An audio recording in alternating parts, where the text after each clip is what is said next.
नेपाल में 35 साल के युवा प्रधानमंत्री बालेन शाह ने कुर्सी संभालते ही देश के सिस्टम की सफाई शुरू कर दी है। बालेन शाह के शपथ के कुछ ही घंटों बाद पूर्व प्रधानमंत्री केपी शर्मा ओली और पूर्व गृह मंत्री रमेश लेखक अब सलाखों के पीछे हैं।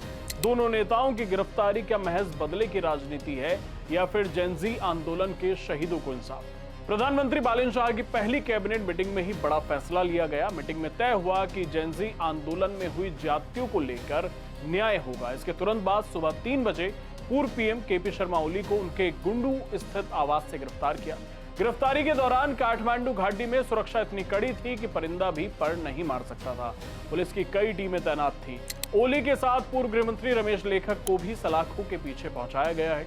गिरफ्तारी के समय केपी ओली ने इसे बदले की राजनीति बताया। उन्होंने कहा कि वो कानूनी लड़ाई लड़ेंगे।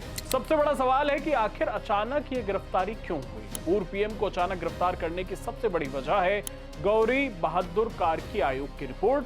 पिछले साल हुए जेनजी आंदोलन की जांच के लिए पूर्व जज गौरी बहादुर की अगुवाई में एक आयोग बना था। आयोग की रिपोर्ट के मुताबिक जब युवा सड़कों पर थे तब तत्कालीन ओली सरकार के पास पुख्ता इंटेलिजेंस इनपुट था कि हालात हिंसक हो सकते हैं। इसके बावजूद पीएम ओली और गृह मंत्री रमेश लेखक ने जानबूझकर लापरवाही बरती।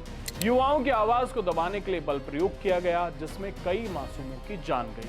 आयोग ने अपनी सिफारिश में साफ कहा था कि इन लोगों को कम से कम 10 साल की कैद होनी चाहिए। बालेन शाह ने इसी रिपोर्ट को आधार बनाकर एक्शन लिया है। सितंबर 2025 में नेपाल की सड़कों पर गुस्सा उबल रहा था। वजह थी सोशल मीडिया पर बैन और चरम पर पहुंचा भ्रष्टाचार। नेपाल के युवाओं ने इसे अपनी आजादी और भविष्य पर हमला माना। 8 सितंबर को प्रदर्शन इतना उग्र हुआ कि इतिहास में पहली बार प्रदर्शनकारियों ने नेपाल के सरकारी सचिवालय सिंह दरबार के एक हिस्से को आग के हवाले कर दिया। सड़कों पर कर्फ्यू लगा था, संसद ठप थी और स्थिति गृहयुद्ध जैसी हो गई थी। युवाओं का गुस्सा इतना ज्यादा था कि उन्होंने कुछ मंत्रियों की सरेआम पिटाई तक कर दी। इसी भारी जनदबाव के कारण केपी ओली को इस्तीफा देना पड़ा था। ओली के इस्तीफे के बाद सुशीला कार्की को अंतरिम प्रधानमंत्री बनाया गया ताकि देश में शांति से चुनाव हो सके। और फिर 5 मार्च को बालेन शाह की पार्टी राष्ट्रीय स्वतंत्र पार्टी आरएसपी ने चुनावों में क्लीन स्वीप किया। युवाओं ने पुराने चेहरे को नकार कर एक ऐसे व्यक्ति को चुना जो उन्हीं की भाषा बोलता था। बालेन शाह ने प्रधानमंत्री पद की शपथ ली और संदेश दिया कि अब राजनेताओं की नहीं जनता की चलेगी। बालेन शाह का राजनीति करने का तरीका बिल्कुल अलग है।